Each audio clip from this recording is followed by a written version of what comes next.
In episode 931, despite losing his devil fruit powers because of Sea Stone, Luffy still rushed forward to block the rain of bullets and swords.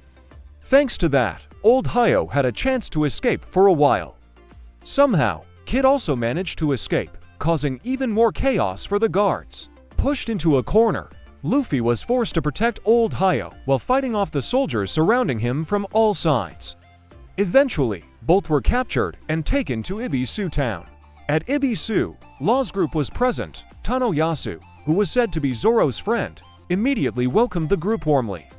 But at this time, Zoro disappeared without anyone knowing where he ran to. At the hot springs, Nami, Robin, and Shinobu heard news about Hyogoro of the Flower. If he was really alive, Shinobu believed that he had enough prestige to unite all the samurai. 20 years ago, Hyogoro was the most notorious boss in the Flower Capital, respected by all 5 regions and devoted to the people. He once refused to serve the Kurozumi clan, so he was imprisoned by Orochi in Udon. Outsiders thought he had died long ago. Meanwhile, Queen once again tried to lure Luffy and Old Hyo into joining the Beast Pirates to serve Kaido, but both of them flatly refused.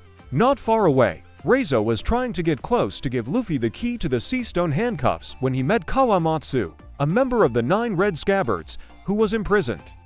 The two had a brief exchange, and Reizo promised to save his friend at all costs. At the same time, Queen organized a sumo inferno match.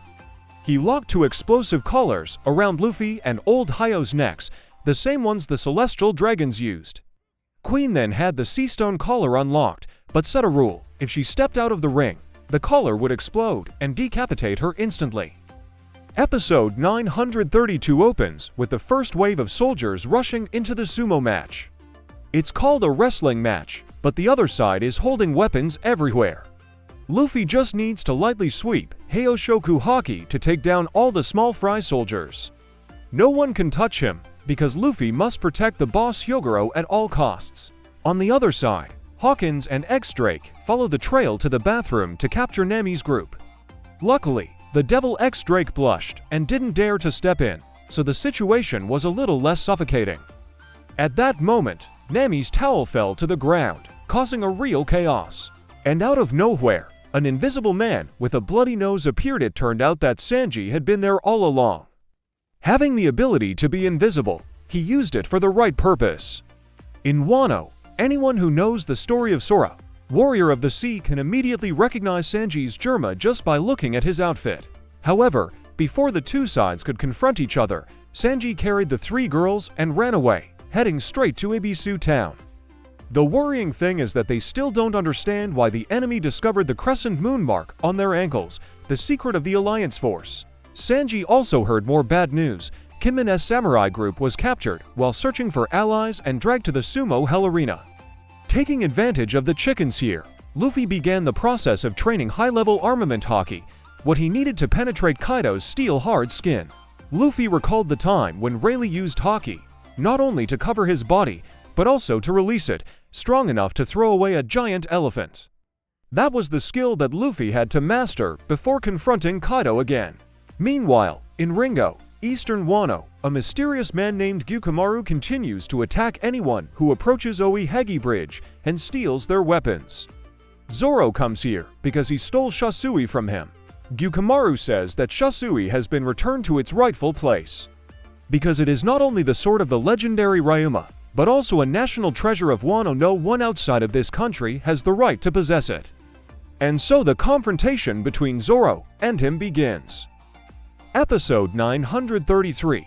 At the Udon Arena, Luffy continued his training even as danger loomed. Old Hyo felt Luffy was truly extraordinary, but it wasn't the kind of haki he expected.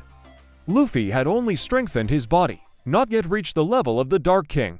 The next two gifters were quickly defeated by his powerful punches, even though Luffy's strength hadn't reached his target. Fortunately, there were still countless enemies here for Luffy to continue training against. During his confrontation with Gyukimaru on the bridge, he recounted that Wano was once known to the world as the Golden Island.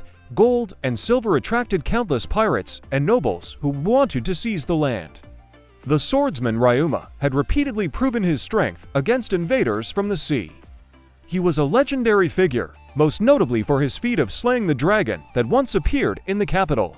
After Ryuma's death, he and Shusui were buried in the shrine, revered as the divine sword of Wano. Therefore, Shusui is considered a national treasure, a black sword forged through countless battles fought by Ryuma. During the battle, Komurasaki and Toko suddenly arrive seeking help. Zoro immediately rushes to intercept the attacker while simultaneously dealing with Gyukumaru. The pursuer of Komurasaki is a recently wanted assassin known as Hitakiri Kamazo. He is chasing Toko because she keeps laughing, enraging Orochi. Komurasaki understands that Kamazo is a henchman of Shogun Orochi, specializing in carrying out executions in the shadows. A quick deal is struck. For sake of food and drink, Zoro will protect them both. Kamazo wields a weapon resembling a scythe of death, charging into battle with a maniacal grin wrapped in bandages. His fighting style is utterly insane.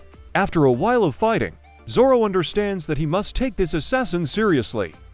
As for why this kid's aura is still alive, this will be revealed in later episodes. And that wraps up our recap for today. If you enjoyed this video, don't forget to drop a like, leave a comment with your thoughts, and share it to support the channel. Make sure to subscribe and ring the notification bell so you won't miss the next episodes of the Wano arc recap. Thank you for watching. See you in the next video.